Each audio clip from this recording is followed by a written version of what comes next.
Well, we move along in our sequence to Chapter 9, Part B, second part out of 3, related to the Chapter 9 unit in our textbook.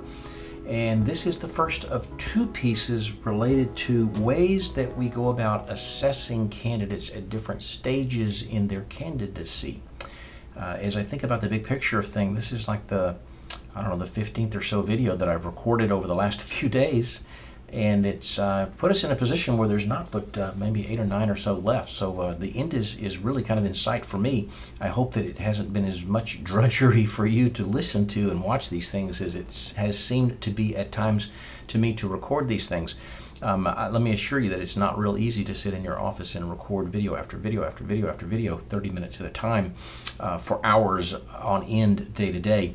But we do believe, at least I do believe, that the opportunity that you have to hear me speak about this stuff is really important, because I emphasize things and give examples of things that don't come out that clearly perhaps in the textbook. So hopefully there is some real benefit to you of being able to listen to these things. So let's get going into Assessments 1, Chapter 9b, the video, and let's see if we can get this thing working right. Okay, let's start off by saying that there are basically 3 stages in the hiring process. First of all, people are applicants.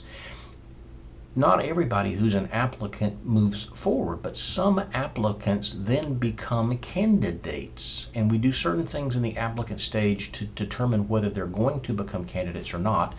Once they become candidates, we do certain things to determine whether they're going to become finalists or get job offers. And what we want to talk about in this video and the next video, part 2 of the sequence, are the things that we do in each stage. Notice from this slide that the applicants are screened in a number of ways to determine whether we're interested in them and they can potentially do the jobs that we invite them to do.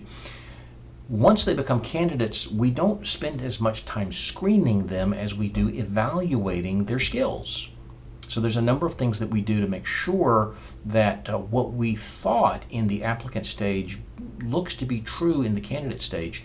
And then when they become finalists and get job offers, we shift away from screening and evaluating to things that kind of fulfill all of the requirements, and they typically are presented as contingent assessments. In other words, we're offering you a job on the assumption that these things that we're getting ready to do come back positively, or contingent upon successful completion of these things.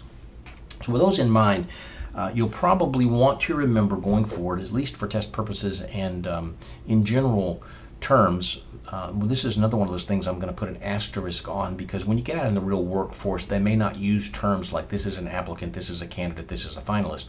But understand that they kind of move from stage to stage. And there's certainly a lot of people in an applicant stage that never go beyond that. People who are candidates are treated differently than people who are applicants, but not treated the same way as people who are finalists. So kind of distinguish people if there's a timeline involved from the moment that they first talk to us until they become an employee of ours, that they go through little blocks that we do different things in. And that's what we're going to be talking about here. First thing I'm going to talk about are those who are applicants.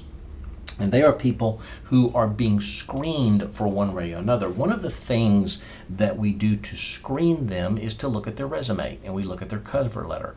And they can give us a lot of good information, but some of the problems that we have when it comes to looking at resumes and cover letters and making decisions based upon that is that they're not always accurate, and they're very hard to compare.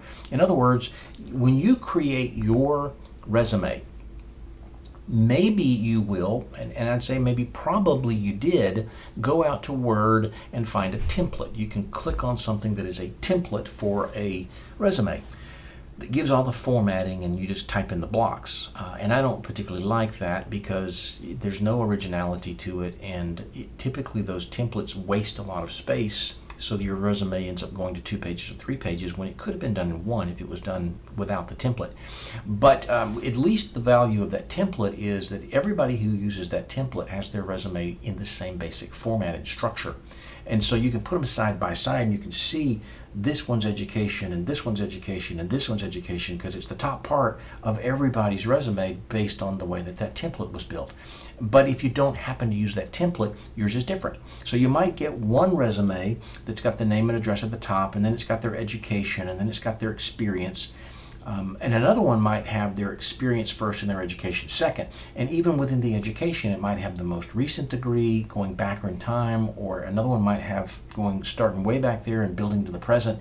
So it can be hard to put them side by side and look at them and make a decision about which one's best, because they're very, very hard to compare. It's also important to remember that screening people based upon resume and cover letter might not be real accurate and real effective, because some of what's on that resume is not really relevant, or it's not particularly accurate. And research that has been done has suggested that anywhere from 10 to 30% of people who create their resumes lie on their resumes, or they stretch the truth a little bit to sound a little bit better. Perhaps it was in this class, in one of the previous videos, I told you the story about Coach George O'Leary, who lied on his resume about a degree that he never got. That's okay if nobody ever checks. And a lot of organizations don't check. They assume you're telling the truth and they go with it. But if they do check and they find out that you're lying, there's big problems here, if the least of which is that you don't get a job. But understand, one of the first things that we do to screen our applicants, to decide if we want to talk to them or not, is to look at their resume and to look at their cover letter. Second thing that we do is to look at their job application. There's either a piece of paper that they fill out in the office while they're standing there, or they do something online. One of the good things about a job application is that it is no longer your choice as the candidate to present information in the way that you want to. You're forced to fill it into our template.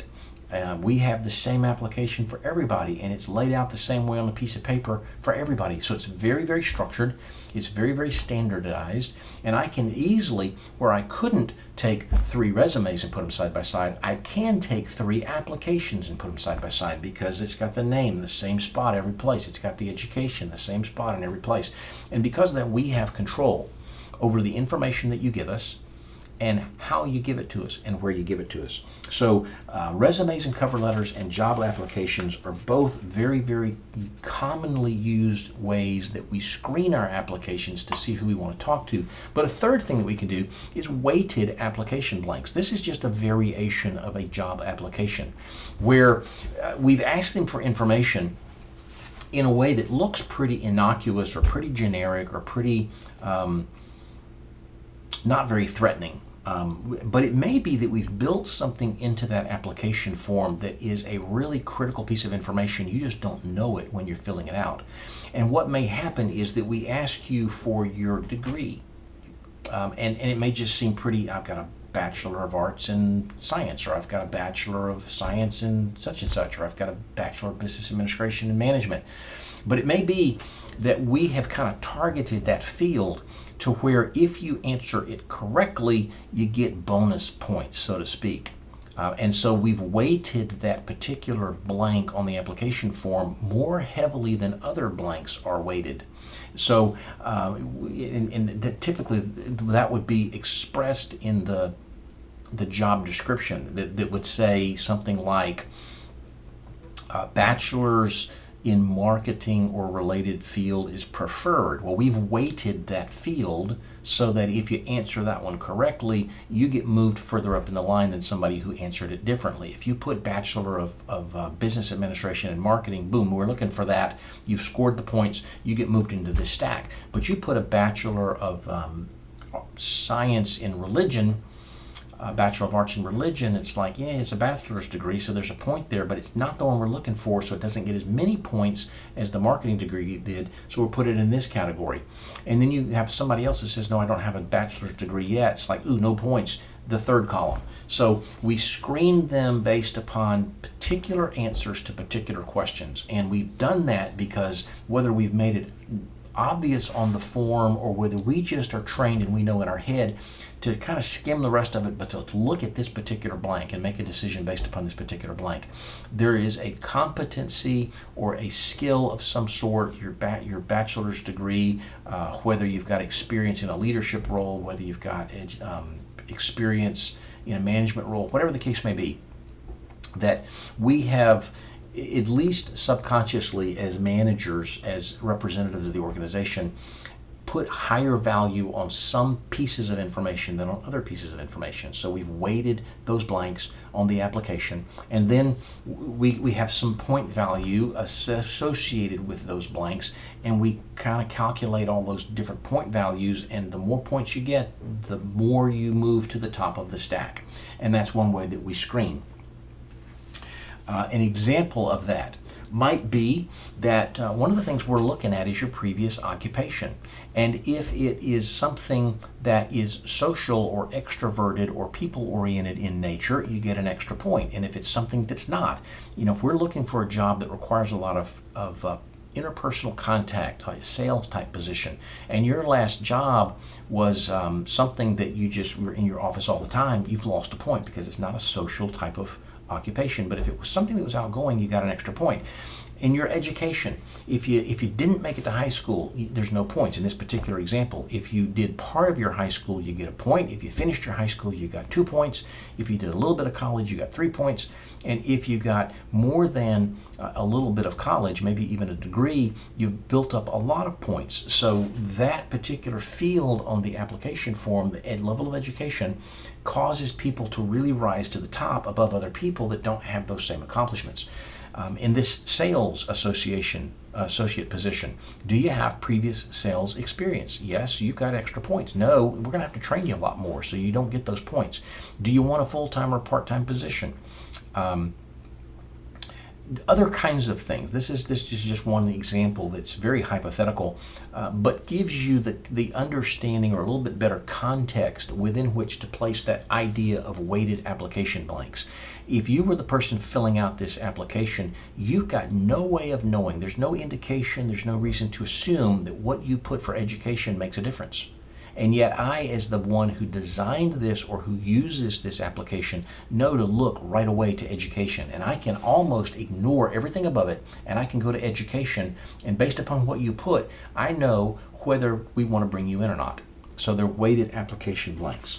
The next thing that we talk about is biographical information, or what we call biodata. This is a really crazy idea, but maybe as you begin to understand the concept of it, you say, like, you know what, that kind of makes sense.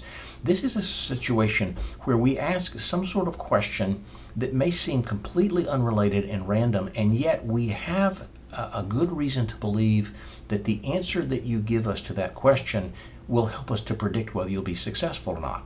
It relates to some of your interests or your hobbies or your experience or your education or whatnot. But again, we've been doing this long enough to know that if you answer yes to this question, you're more likely to succeed, because the people who work for us now answered yes to this question. A really crazy extreme scenario of biodata might be that we either ask you kind of in an open-ended question, or ask you specifically about a particular hobby, such as maybe we've got an accounting position that's open, and in the process of the interview or the application, and this is really talking more about people who are not candidates yet, they're still applicants, but maybe on the application form somehow we've got a question that says, do you play fantasy football, and how well do you do? And it may seem like, well, what in the world has that got to do with being an accountant? But I'm going to answer the question because it's on the paper. No, I don't. Or yes, I do. And then the last time I played, I won my league. It may be very, very true that we have found in our organization that people who play fantasy football tend to have better performance on the job than people who didn't. Why? There's a relationship that we have identified between the two. If you can think about what kinds of players to draft, and you can make decisions about who to play on your team based upon who they're playing in real life, then you tend to be able to put these things together in your head to where they make sense, and that translates into being able to do tax returns and so forth. And so we have found in this hypothetical example that in the past, those people who have played and done well at fantasy football have been good accountants in our firm. So we tend to want to hire people that play fantasy football. And it may seem that that's discriminating against somebody who doesn't. But if we can show a relationship between fantasy football participation and success on the job, we can then argue that that is a valid predictor of success. And we do that through this thing called biodata. It has to be based upon past history. It has to be based on research that we've done, however formal or informal, that says that there is something in common among people who are successful in this job. And it really is very weird, but it happens to be that people who are successful play fantasy football, or people who are successful shoot an 80 or lower in their golf game. Doesn't seem like the two are connected, but there seems to be a pattern that is established that if you shoot below an 80, you're probably going to be successful, because everybody who is successful does shoot below an 80. Maybe that they're completely unrelated, but there seems to be a link. That's biographical information. The last thing that we can do when we're assessing our applicants is telephone screens. This doesn't happen an awful lot, but it does from time to time. And I can remember a time when I was applying for a job and they said, well, we'd like to be able to get you on the phone for 10 minutes one day just to kind of introduce ourselves and get to know you a little bit. And at that point, we'll look at bringing you in for a formal interview. A telephone screen typically is a very short call. It's never going to be 30 minutes, an hour. It's usually going to be 5 or 10 minutes where we just say, hey, we've gotten your application. We're really excited that you know about us, that you're interested in this job, and we just want to really kind of get a feel for whether this is something that you're extremely interested in, or you're casually interested in, or what, because we're kind of evaluating our candidates and who we're going to bring in and who we're not. So it's an initial phone call that's very short in duration that gauges the interest. All of those things are things that we can do when we're assessing our applicants to decide whether we want to interview them or not. Some of them we always do. The resumes, the cover letters, the applications, we always do. Telephone screens, biodata, and weighted application blanks, we might, depending on the organization or the position. But we've got all these people who are applicants. They've heard about a job and they've applied. They've expressed initial interest, and we're trying to take this big pool of people and kind of condense it down to a smaller pool of people. The people who move out of this stage then become what we call candidates. And candidates no longer are being screened. They've passed the screening and now they're being considered and evaluated. And we're going to talk in the next couple of the last remaining slides about different things that we try to evaluate.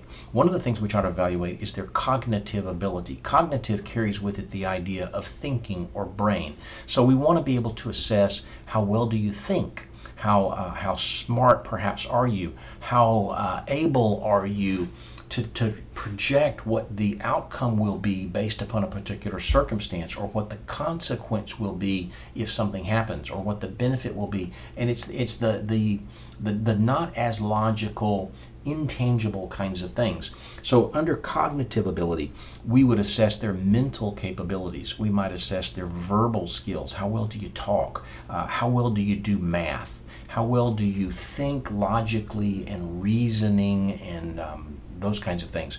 How good are you at perceiving or hypothesizing or what-ifing, right? Mental capabilities, we got to be careful about, because they can create adverse outcomes. There are populations that don't do math as well as others. There are populations or categories. Maybe females don't do as well as males, or African Americans don't do as well as Caucasians or Hispanics or whatever. And we could inadvertently be setting us up by measuring cognitive ability for charges that were not fair. It may not be that we are intentionally eliminating people, but it may be that that's what is inadvertently, accidentally happening. And you'll remember, both from Intro to HR and from employment law, the difference between disparate treatment and disparate impact. It may be that this particular assessment is impacting a group of people more so than it impacts somebody else, and especially in a negative way.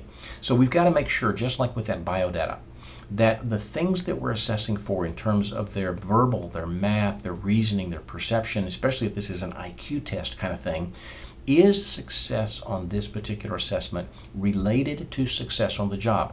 Does doing well in this predict accurately that you will do well on the job? And maybe more importantly, does not doing well on this assessment accurately predict not doing well on the job? In other words, do we have people that have not done well on this task that we have hired anyway and didn't do well on the job? There seems to be a correlation there. Do we have enough evidence that says that these are the people that have been successful and they've gone on to be successful? Well, the problem there is that we don't know that this is the reason why they were successful. It may just be coincidental that they were, but we got to be careful about that. Second thing that we can assess besides, or that we can evaluate besides their cognitive ability, is their non-cognitive ability. Those are the things that you have to do that don't require an awful lot of thinking. They become much more natural, or they're very sensory oriented rather than thinking oriented.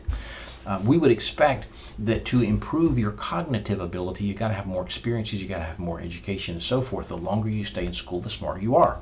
But non-cognitive ability doesn't have anything to do with your age, perhaps. To some extent, younger people have a hard time with certain things, or really old people have a hard time with certain things. But generally speaking, anybody in that middle range has about the same capabilities as everybody else. And there's three pieces of the non-cognitive ability that we look at. One is the psychomotor skills. That is the ability to maneuver your body, your arms, your legs, whatever, based upon what the target is that your eye is set. For example, if I wanted to be able to touch the camera and block your vision, how good am I at manipulating my finger to go right up there and to touch that thing? Ooh, that was weird, wasn't it? Ooh, there it is. Ooh, it out of focus. Good opportunity to take a little bit of a levity moment in this dark and dingy and dismal lecture that I'm doing. That's the psychomotor skills is the basis for the stereotypical drunk driver thing. When the police pulls over the person that they expect to be drunk, what do they ask them to do? Typically one of two things. If it's not blowing in a breathalyzer, typically what they'll ask them to do is to say, okay, here, I want you to see this yellow line on the side of the road. I want you to put your foot on that yellow line, your left foot, and then your right foot immediately in front of your left foot, and walk. Let's see if I get back far enough. Put one foot on this line and the other foot right next to it and the other foot right next to it, and see if you can walk the straight line, heel to toe, heel to toe, heel to toe, and not fall over sideways. Another thing that we ask them to do, that police ask you to do when they think that you might be drunk driving, is to put your fingers out and to touch your nose. Because the theory is that if you're drunk, your mind is impaired a little bit, and it's harder to touch your nose, and you tend to do this thing because your verbal or your psychomotor skills have been impacted. So we might want to evaluate, for particular jobs especially, the ability for your hand-eye coordination, depth perception, things like that you can manipulate things by holding them or squeezing them or whatever. Another non-cognitive ability is your sensory skills. That's your visual ability, your auditory, your speech. So in some jobs, it's really important that eyesight is good. You can't be a fighter pilot if you wear contacts or glasses. Why? Because if the glasses fall off, if the contacts pop out, you can't see what you're doing, you're going to crash. So your visual skills are very, very important. We would argue that you can't be an umpire in baseball if you don't have good visual skills, because the old joke is, do you need to go get glasses? You obviously can't see a ball from a strike. Auditory skills. There are certain jobs where you've got to be able to talk. You don't want somebody that uhs and ums and you knows and so and things like that.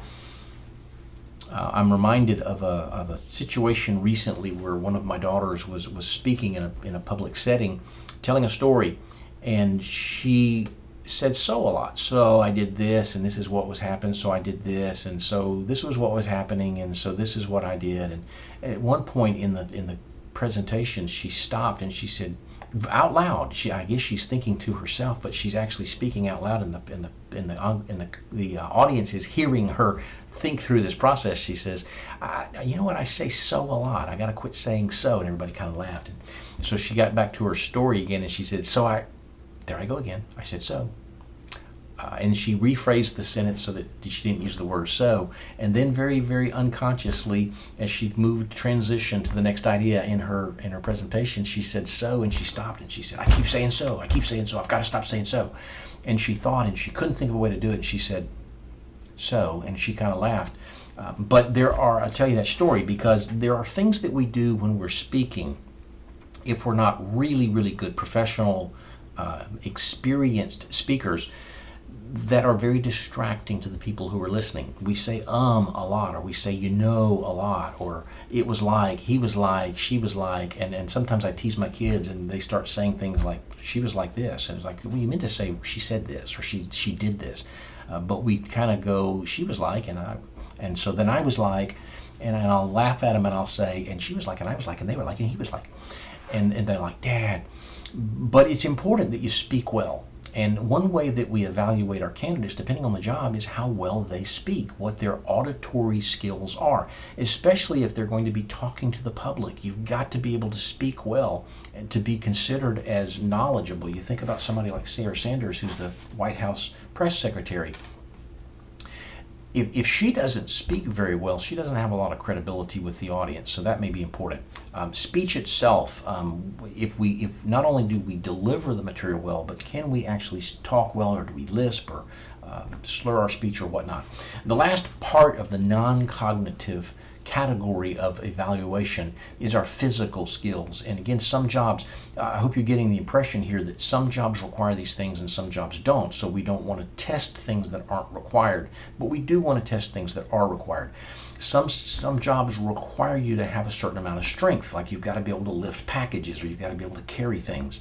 Some jobs require endurance. It's not that you have to do anything that's heavy, but you've got to be able to do it for 20 minutes, even if it's lightweight. And other things require flexibility. There's twisting a lot, there's bending, there's stooping, there's reaching up or whatnot. And it's reasonable and legitimate to test your ability to lift 50 pounds if you do that on the job. It's legitimate to test whether you can run for 2 minutes without stopping if you do that on the job, but not otherwise. So we have cognitive ability, our ability to think and reason. We have non-cognitive ability, which is our psychomotor and our sensory and our physical skills. And then finally, one thing that we can evaluate in our candidates are their values. That's very, very hard to measure that though. So if you're looking at, we only want to hire people who are highly ethical. Well, how do you define that and how do you measure that? If it's not a good tool that accurately measures it, it may be unfair to people.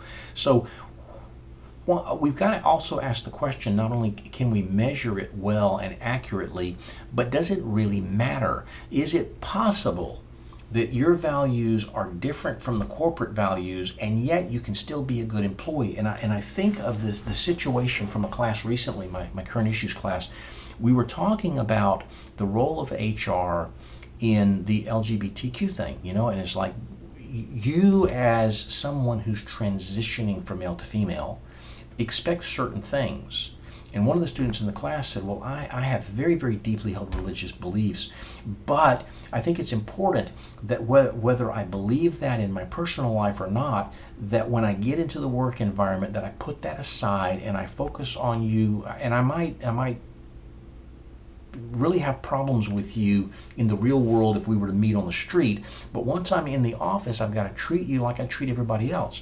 So we would say that we want to measure your values, but is it possible that somebody has certain values that we would expect would cause you not to do well on this job actually could do well? And I would argue that this particular student, who we would think might not be able to adapt or put that aside to treat people the way they ought to be treated, wouldn't be a good fit for this job. And yet it's possible that he or she could be very good at this job because he or she has the ability to kind of put those personal beliefs or values to the side when we're in this context, and we're going to do things differently in this context that we might do if we were to pass you on the street or something like that. Because it's important as we finish out this particular lecture, that as is the case with everything else that we do, because of those laws that we talked about in chapter 3, we've got to make sure that we don't discriminate against everybody. It's the right thing to do to give everybody a chance and to give everybody an equal chance at that.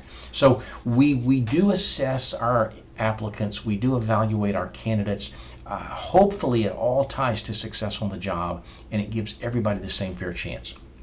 We're going to pause for now as we approach the 30-minute mark almost on this video, and we're going to think about some of this stuff as we look towards the next one of these little short, I think it's short, 30 minutes is not long to me. I could talk for an hour and 15 minutes about this topic, but perhaps long to you. Video lectures, and we move into part 2 of the assessment context and things that we typically do, maybe still some in terms of candidates, certainly as they move into the finalist role or they get job offers. But we'll cut it there for now and go ahead and start processing this so that you can watch it and then be ready to pick back up with 9C in just a little while.